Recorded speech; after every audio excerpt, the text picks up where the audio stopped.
নমস্কার বন্ধুরা, test best রেসিপিতে সবাইকে স্বাগত। আজকে করেছি লাউ শাকের চচ্চড়ি। সম্পূর্ণ নিরামিষভাবে এই লাউ শাকের চচ্চড়ি খেতে খুবই ভালো লাগে। আর এই লাউ শাকের চচ্চড়ি খাওয়াও কিন্তু খুবই স্বাস্থ্যকর আর পুষ্টিগুণে ভরপুর। সাদা ভাতের সাথে এই লাউ শাকের চচ্চড়ি খেতে অসাধারণ লাগে। এই গরমের দুপুরে একবার আমার মতন করে এইভাবে আপনারা লাউ শাকের চচ্চড়ি বানিয়ে খেয়ে দেখতে পারেন। আশা করছি আমার আজকের এই লাউ শাকের চচ্চড়ি রেসিপি আপনাদের খুব ভালো লাগবে। খুবই সাধারণ একটা রেসিপি, খুব অল্প উপকরণে আর অল্প সময়ে রেসিপিটা কম খাটুনিতে তৈরি করে নেওয়া যায়। চলুন তাহলে আজকের রেসিপি দেখে নেওয়া যাক। লাউ শাকের চচ্চড়ি বা লাউ শাক রান্নার জন্য এখানে নিয়ে নিয়েছি লাউ শাক। লাউ শাকটাকে আমি কেটে নিয়েছি। লাউ শাকের ডাঁটা আর পাতাটাকে আমি দেখুন ঠিক এই রকম করে কেটেছি। তবে শাক কাটার সময় একটু খেয়াল করে কাটতে হবে শাকের মধ্যে কোনো পোকা থাকে কিনা। শাক কেটে নেওয়ার পর ভালো করে ধুয়ে নিতে হবে। এবার রান্নাটা শুরু করব।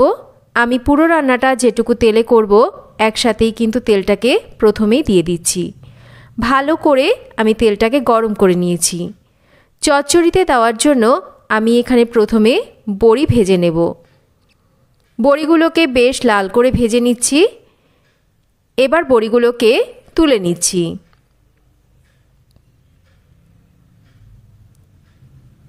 বড়ি ভেজে তুলে নেওয়ার পর দেখুন এখানে আমি কেটে নিয়েছি বেগুন। বেগুনগুলোকে আমি একটু ভেজে নিচ্ছি। মাঝারি আঁচে রেখে লবণ হলুদ ছাড়াই কিন্তু বেগুনগুলোকে আমি একটু ভেজে নেব। তবে বেগুন কিন্তু একদম পুরোপুরি ভাজবো না। বেগুন যদি একদম পুরোপুরি ভেজে নেওয়া হয় তারপর রান্নায় ব্যবহার করা হয় সেক্ষেত্রে কিন্তু বেগুনটা একদম গলে যাবে। দেখুন বেগুনটাকে কিন্তু আমি একটু শক্ত রেখে ভেজেছি, তবে বেগুনের গায়ে কিন্তু সুন্দর সোনালি রং ধরে গেছে। এবার আমি ফোড়নে দেব শুকনো লঙ্কা আর কালো জিরে। ফোড়নটা হয়ে গেলে আমি এখানে একটা আলু কেটে নিয়েছিলাম। এবার আলুটাকে একটু ভেজে নেব। প্রথমে মিনিট দুয়েক আলুটাকে একটু এরকম নাড়াচাড়া করে ভেজে নিচ্ছি। আলু যেহেতু সেদ্ধ হতে একটু সময় বেশি নেয় তাই আমরা এবার একটু ঢাকা দিয়ে আলুটাকে ভাজবো।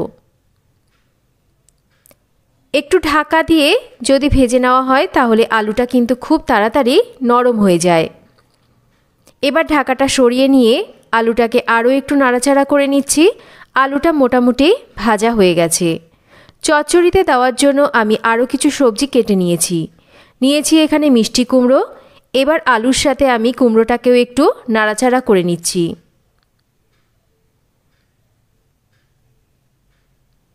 আলু কুমড়ো একটু ভেজে নেওয়ার পর দিয়ে দিচ্ছি এখানে ঝিঙে আর তার সাথেই দিচ্ছি একটু পটল।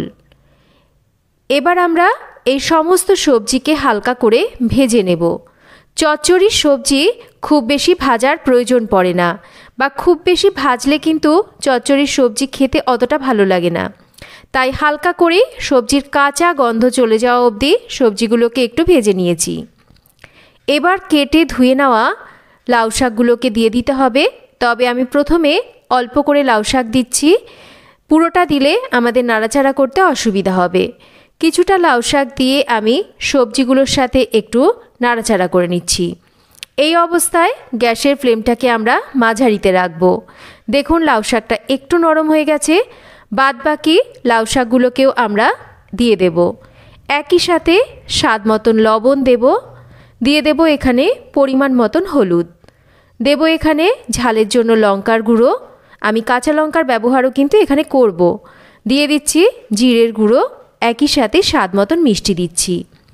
সমস্ত মশলাগুলোকে দিয়ে এবার আমরা শাক আর সবজিটাকে ভালো করে মাঝারি আঁচে রেখে নাড়াচাড়া করে 2 থেকে 3 মিনিট রান্না করব। দেখুন 2-3 মিনিট শাক সবজিকে বেশ আমি নাড়াচাড়া করে রান্না করে নিয়েছি। যেহেতু এখানে ঝিঙে আছে, পটল আছে, তাছাড়াও শাকের থেকেও কিন্তু জল ছাড়ছে।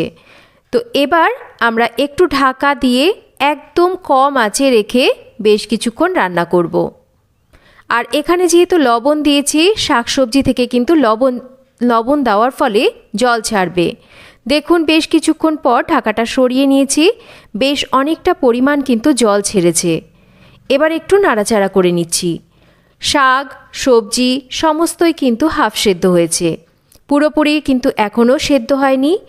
এবার আমরা এর মধ্যে দিয়ে দেব কয়েকটা চিড়ে নেওয়া কাঁচা লঙ্কা, দেব এখানে ভেজে নেওয়া বড়ি আর ভেজে নেওয়া বেগুনটা। এর জন্যই প্রথমে বলেছিলাম বেগুনটা কিন্তু পুরোপুরি ভাজবো না, বেগুনটা কিন্তু একটু শক্ত রেখে ভেজে নিয়েছিলাম। এবার এই বড়ি বেগুন সমস্ত কিছু দিয়ে শাকটাকে আরও একটু নাড়াচাড়া করে নিচ্ছি। যেহেতু ডাঁটাগুলো একটু ভালো করে সেদ্ধ হবে, সামান্য করে একটু জল আমি এখানে ব্যবহার করেছি, তবে খুব বেশি কিন্তু জল না, রান্নাটা কিন্তু একদম গামাখো হবে। আবারও ঢাকা দিয়ে আমি কম আঁচে রেখে রান্না করছি যতক্ষণ না সমস্ত কিছু ভালো করে সেদ্ধ হয়ে যায়। 7-8 মিনিট পর ঢাকাটা সরিয়ে নিচ্ছি। দেখুন শাক ডাঁটা সবজি সমস্ত কিছুই কিন্তু সুন্দরভাবে সেদ্ধ হয়ে গেছে, আর ঢাকা দিয়ে রান্না করার প্রয়োজন নেই। এবার গ্যাসের ফ্লেমটাকে মাঝারিতে করে দেব, একটু নাড়াচাড়া করে ভালো করে আমরা এটাকে রান্না করব যতক্ষণ না শাকের মধ্যে থাকা এই বেশি জলটা একটু মরে গিয়ে শাকটা একটু গামাখো হয়। বেশ কিছুক্ষণ কিন্তু আমি রান্না করে নিয়েছি। এই সময় একটু চেক করে নিতে হবে লবণ ঝাল মিষ্টিটা ঠিকঠাক আছে কিনা। আমি এটাকে নাবিয়ে নিচ্ছি। দেখুন লাউ শাকের চচ্চড়ি কিন্তু আমার একদম রেডি। খেতে কিন্তু এটা অসাধারণ লাগে, খুব সিম্পল আর খুব সহজভাবে আজকের এই লাউ শাকের চচ্চড়ি রেসিপি আপনাদের সাথে শেয়ার করলাম। কম খাটুনিতে এইভাবে একবার আপনারা লাউ শাকের চচ্চড়ি বাড়িতে বানিয়ে দেখতে পারেন। খেতে যেমন সুস্বাদু সেই রকম পুষ্টিগুণে ভরপুর। তো কেমন লাগলো আজকের এই লাউ শাকের চচ্চড়ি রেসিপি বা লাউ শাকের রেসিপি একটা কমেন্ট করে জানাবেন। রেসিপি ভালো লাগলে একটা লাইক করবেন, রেসিপিটা শেয়ার করবেন, আর যদি চ্যানেল সাবস্ক্রাইব করা না থাকে তাহলে চ্যানেলটাকে সাবস্ক্রাইব করবেন। সবাই ভালো থাকবেন, আর এই গরমের দুপুরে একবার গরম ভাতে খেয়ে দেখুন, আশা করছি ভালো লাগবে।